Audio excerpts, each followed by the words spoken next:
Hi, my name is Maggie Weiss. I'm from Evanston, Illinois, and I've been quilting about 30 years, and I'm here in the National Quilt Museum in Paducah with my Silhouette series, which is on display, and some other work. My Silhouette series began with this piece, which is entitled Canopy, and I had taken a class with a quilter from Colorado named Patty Hawkins, who shared her technique for composing a quilt top on top of batting.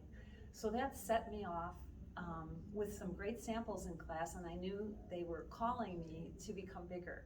And this was the first one that I did, and we interpreted any photos we chose, and in this case it was tropical plants, and that's where I began realizing I wanted to represent these shapes in different layers of saturation. So some are in organza, some are just in outlines, and some are in printed organza.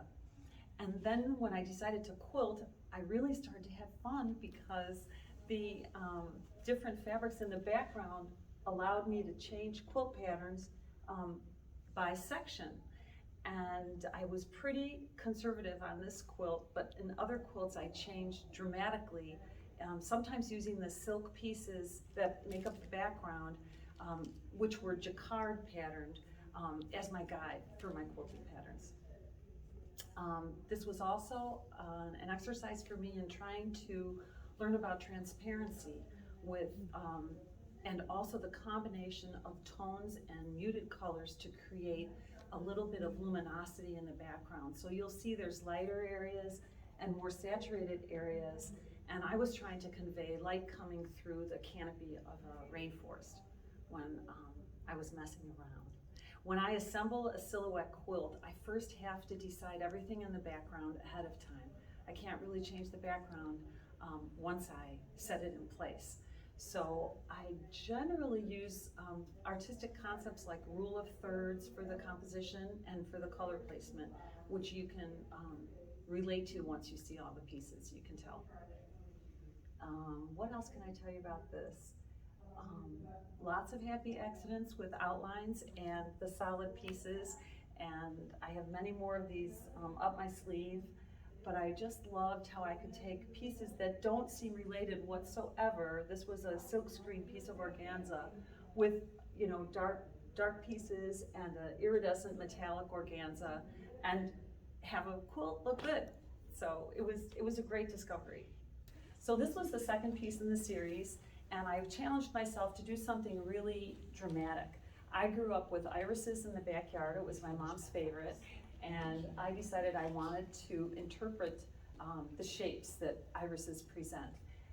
Prior to doing this series, I had taken a collage class from a local teacher in Evanston named Ilse Arias, and her quote that still stays with me is, "All the information is in the edges." And no matter what we're looking at, if it's a fresh flower or if it's a decaying flower, you can tell that flower's been around because it's starting to dry up, but still interesting, still colorful in a different tonal variety, still fascinating. So that got me going on drawing the outlines of iris. And something that I did mention earlier that I became more determined to do in this piece was to make distinctive areas of color have distinctive stitching. So in this case, it's the dark violet that has a more geometric pattern because that's what the fabric had on it. And I really went to a colossal size. When I create this, I have to use my fusible on the fabric ahead of time and fuse the entire piece. And my collage class really trained me in how to use the fusible. It's very tricky, but it all boils down to time, temperature, and pressure. And varying those variables really determines success. And of course, I've ruined many pieces of organza. That's part of the process. And again, I have other pieces that I haven't used.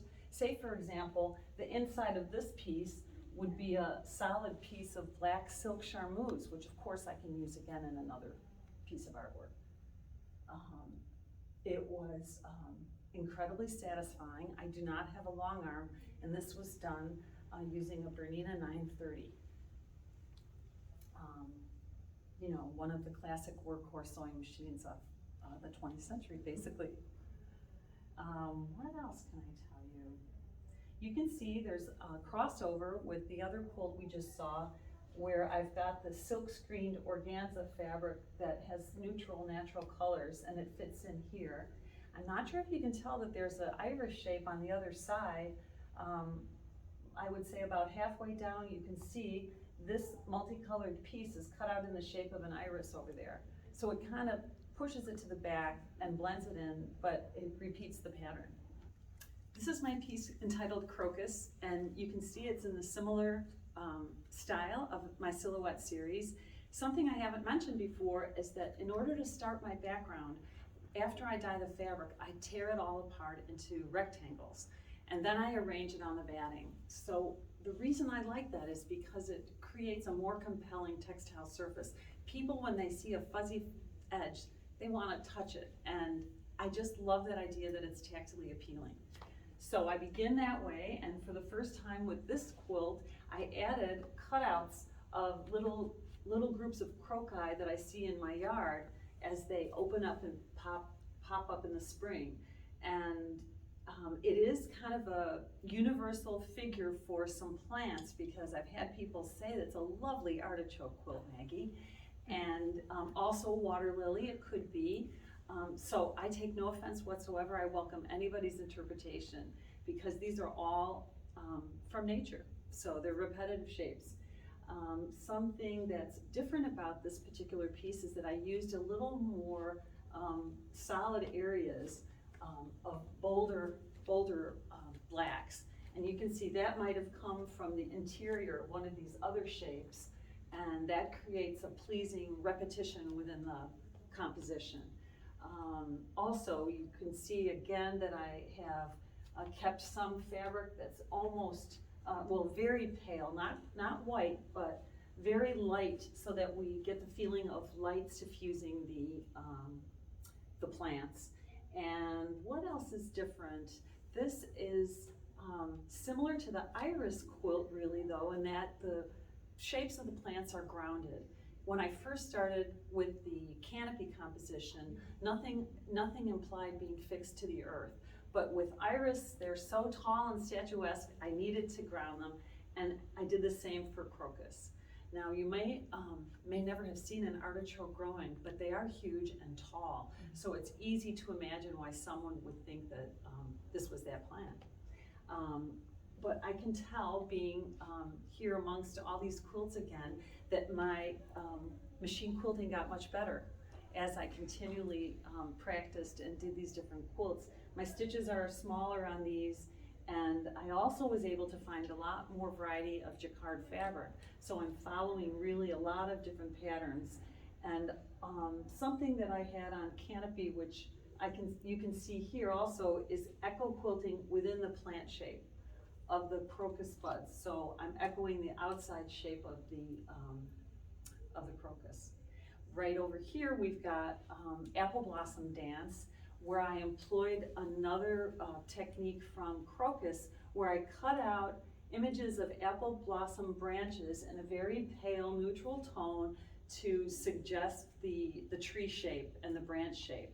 That's something I hadn't done before. I suppose proportionally this is very similar in size to some of the iris on the iris quilt. And I wanted to try and convey that feeling of when you're little and you can crawl under bushes and hang out in the summer, and you just look up and you see these blossoms everywhere. It could be apple blossoms, but it could be woodgelia or any type of blossoming shrub. And that wonderful powdery smell that you get from smelling those. Something that's a little different on this piece is that I cut the center of the blossoms out, because I love those little shapes that you see in the center of flowers.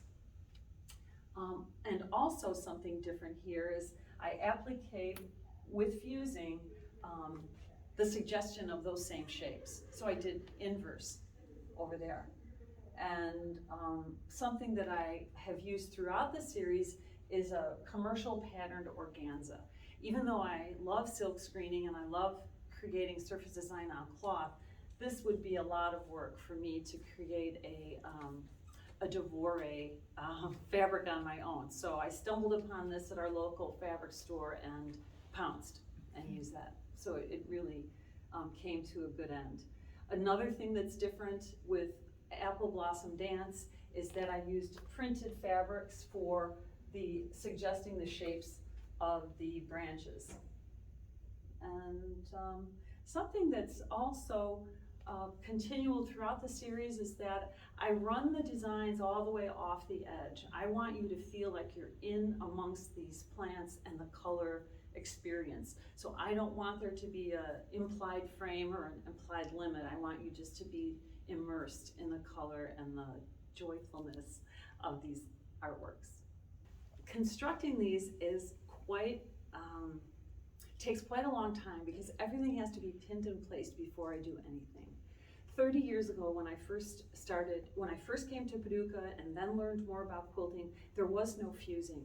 So I was teaching at Houston when some of the first fused quilts came to be, and they were not well received by many people.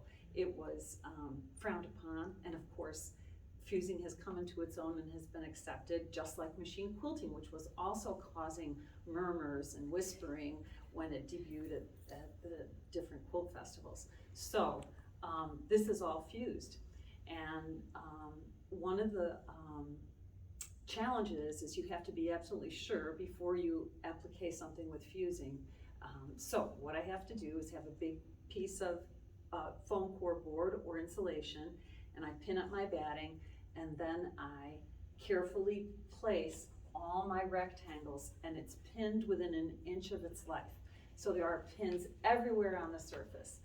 Then if I have to bring it and have it flat, and all those pins are in there, then I have to put it up and I have to step away from it so that I can be sure I like the composition from far away. Now that we have drones, maybe I could use a drone for that and leave it on the table. But in this case, the black pieces are not on there, the foreground pieces, but all we have are the different colored rectangles and squares that make up the background. So slowly but surely, I rearrange them until I'm happy with, you can tell there's different families of color. We've got, and it's usually an odd number. So 1, 2, 3, 4, 5, 6, 7. Odd numbers always work best in art. In this case, it's 7, and then I arrange those in a way that I feel is pleasing with the other color.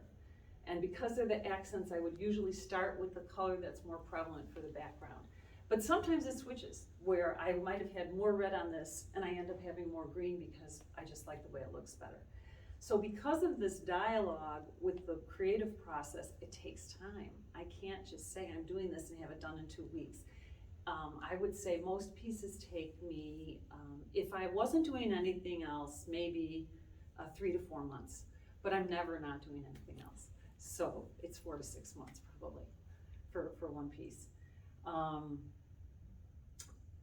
After I have the background ironed on, and in order to do that, I have to switch it to a flat plane, and I have to take it off that foam core board because that will melt if I fuse with that on there. And I have to move it to my work table carefully. And then I iron everything in place and start cutting out my foreground pieces and put it back on the wall. Well, I have to put the background on the wall securely, and then I can start playing with the foreground pieces. But imagine that I have this flower shape on a piece of parchment paper because it's fused in place on there.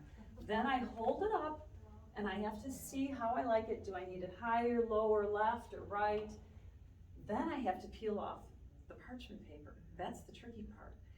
And so I might peel off 2 leaves and pin those, and then peel off the other 3 or 5 and pin those very slowly. So it takes forever, and it's so many pins. That's just the first background. The really wily pieces are these guys, the outlines, because there's no structure to them, and they crumple into a little ball if you drop them, which of course I have. And you have to get them back on the flat surface and fluff up the fabric a little, and it'll return to its shape. But it can be tricky. And so that is just repeated with all of these. I would say that I must have decided about halfway to add this background shape, because that has been caught underneath most of the other additions into the foreground. So this had 3 layers. First it was the colorful background, second was the neutral in between, and then third was the darker components. If we look over here, I was a little more conservative with my middle layer. We've got the colorful layer in the background, and then this layer I kept in the areas where there already was that lavender color. Whereas this, I just kept it, I kept that motif going everywhere. So it just depends on what the quilt tells you to do when you're looking at it over those few months that you're working on it. I would say then, after we get the foreground on, I can fuse it to its backing. And most of my backings, I believe all of them are hand-dyed, mostly green because it goes so well. And then I bind it with a facing instead of a traditional binding. This is my piece entitled Sante, which is a whole cloth construction. It's simply a piece of white cotton on which I painted with concentrated dye. And I am fascinated by the ways in nature where pattern replicates itself. For example, the cross-section of a geologic slice of the earth sometimes looks like a cross-section of human skin. And the same way that magnified blood vessels or blood itself can also be reflected in aerial photographies of the earth. I just love that concept, and I decided I wanted to convey it. Some of you may have looked at medical slides, but they use funky dyes to isolate the areas that they need to pay attention to. So I had the freedom to do whatever colors I wanted and really went to town. In addition to painting with one layer of dye, I then also used a different type of dye which removes color called vat dyes. So that created some different images around, different textures around the edges here where dye seems to be pushed out. And also it often will push out the first color a little and force its new color in. So I think that was up here with the blues and then up here with the purples. And often there is a halo that results from that technique. And when I went to do the quilting, I just decided to highlight the shapes as they existed. And I love it because it makes them pop and makes me want to just like pull one off as if it was appliqued with felt or something. But I just love how playful and happy it is. And Sante means health in French. And I speak French, so I thought it was fun to use a different word. And but I just like to have something to meditate on with that's positive and something to bring that happiness and joyfulness of color into our lives, and to keep in mind, because this predates COVID by several years, but we're always surrounded by challenging news, and everybody's getting older and it's not easy. And so I like to have something positive about health to focus on. That was my inspiration for the quilt. Over here, I've got my piece entitled Beebe, Arkansas, next to another piece, but I'll talk about this one first. This was my first foray into quilts that kind of address social justice or environmental justice issues. And on New Year's Eve in 2011, some people got together and blew off some huge firecrackers outside of Beebe, Arkansas. It happened to be that there were millions of roosting birds in the area. And maybe they had known that and had gotten a good, fright for the birds before, but this particular time it turned into a big challenge and a disaster for some of the birds. Red-winged blackbirds were among the birds that were roosting, and they have no night vision. So when the fireworks went off and all the birds left, the red-winged blackbirds flew into buildings and automobiles and pavement, and they just couldn't navigate. So what happened on New Year's morning, there were dead birds everywhere, and it was in the news and caught my attention, and I decided to call some attention to that because there seems to be ways that we could be so much more thoughtful about our interactions with Mother Nature and our environment. So that inspired me, and I had learned about soy wax dyeing with Jane Dunwald from Art Cloth Studios in San Antonio. And so some of the birds in the background had been cut out of interfacing that was then painted with soy wax that had dye in it. And that is what gives the shadow effect on some of the images.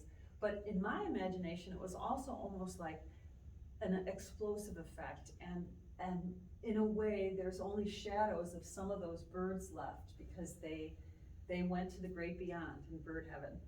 And I wanted to try and create the image of disarray and confusion that the birds must have experienced that night. And of course, many of them fell from the sky because they couldn't survive. I imagine that loud fireworks might also disrupt the mechanics of hearing and navigation that birds have. So I imagine that some of the other birds also must have suffered at that time. I've since learned that that's happened other places too. And so I really hope that this quilt helps people think through what they do and have more respect for our environment. One of the most recent quilts I have created is this one over here, which is called High Summer. And I love the echinacea plant because it has been a healing medicinal plant for as long as humans have inhabited the earth. And I also just wanted to convey that glory in a field of echinacea that we sometimes can come across. And it's a offshoot of my silhouette practice in that I have used a pieced background and that I fused, and I also had a pieced foreground. But I've gotten a little fussier as time's gone on, and I've cut out at least 500 petals, probably more, because I didn't have to use them all. But from a structural standpoint, if you were here in person, you could see that the quilt is actually transparent. I used tulle as my background so that if in a situation where it could be lit from the front and the back, the light would come through in both directions. And so we actually are looking at the wall in several places on the quilt.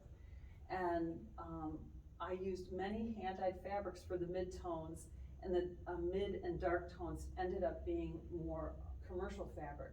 But I was able to integrate lots of unusual fabrics. There's some African pieces, some hand-dyed pieces, very bold polka dots. And it still works because our eye just puts all that stuff together and recognizes it as a field of flowers. And I had to also play around with the tones of the red for the purple coneflower so that I could make sure that the darker reds are in the foreground, because even though sometimes in the distance things might look dark, our darkest perception are those colors that are right in front of us. And then gradually use lighter tones, but also more transparent fabric. If you were here in person, you could see that these fabrics, you can see the fabric underneath them because those are dyed organza, which is transparent cloth. And then the way I finished this was with hand stitching. I did not machine stitch any of it, just the facing. And there's hand stitching on every little cone of the flowers, and also in some of the areas to imply the grassy fields beyond the cone flowers, as well as very light hand stitching in a running stitch through the cloudy sky area in the background. And it's been just a wonderful experiment to see how flexible fusing can be in continuing my quilting. And I wasn't ever sure that fusing was something that I would like, and it really comes through in this whole series as an incredible tool.